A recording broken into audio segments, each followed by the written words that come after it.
I came here an empty shell. Just a stone figure. That was it. I wasn't going to open up to you. I wasn't going to talk to you. And I sure as hell wasn't going to share feelings with you because I didn't have any.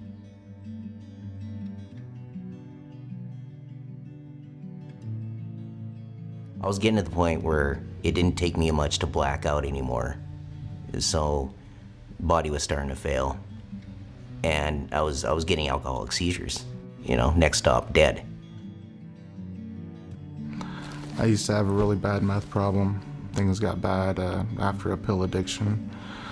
And I think that, if you really want help, it's there for you, but you have to ask for it. You got to put your foot in front of the other one and take a step forward.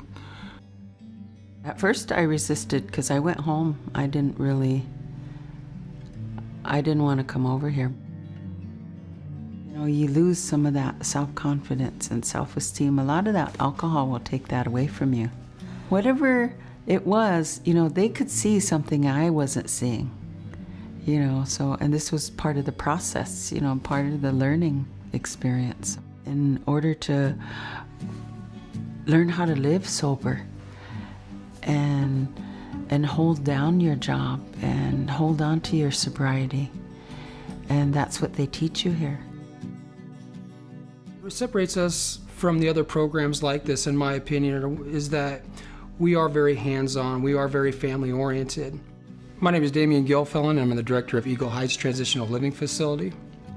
I've been with the coalition for about 5 years. First thing we do is we sit down with each client immediately and decide collectively what those goals are going to be for that individual while they're here. But also helping them with their vocational needs, financial needs, budgeting, understanding that when a client comes into our program, they don't have much.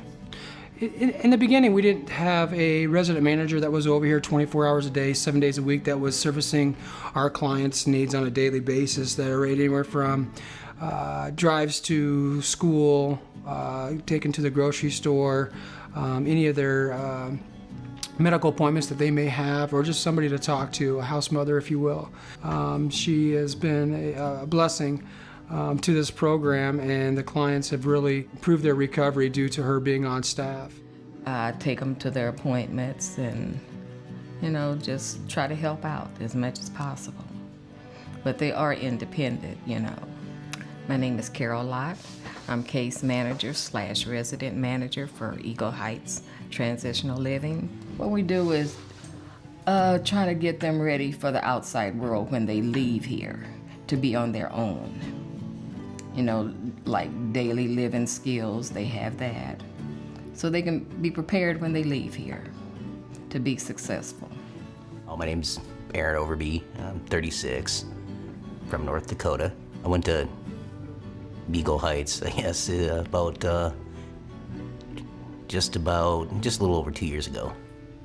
I was there 86 days. It took about halfway through to start realizing that I actually had to change. And they help you rebuild all that. Because it's okay, you go through the treatment and everything, but that's just the surface of everything. That's just the beginning. And then I left. And I had a relapse because I think I left too early. Just leaving somewhere that is safe. That you're not, there's no one drinking there, there's no, and you have all your counselors. I would recommend them to come here rather than to go back to their reservation where it's back to the same situation they was in before they came here. Playground, playmates they had before they came to Intertribal. Crawling back to my old hometown, but nothing would have changed. Nothing. We get to see a client come in broken and hurting. When they come over to Eagle Heights Transitional Living Facility, that's when we can start getting them to move forward as far as giving them hope that their life is going to be different and that it can be better.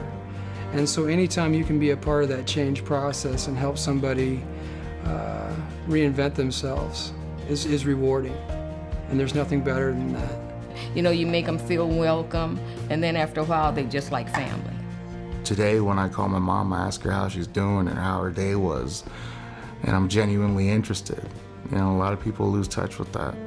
It's amazing. They've given me back so much just in the one person. My mother, you know, she was never sober when I was a kid, so now having a chance to have a mom, you know, who I can go to lunch with or go to a meeting with. I made it to a point where I felt secure enough, and they knew I was ready to move out.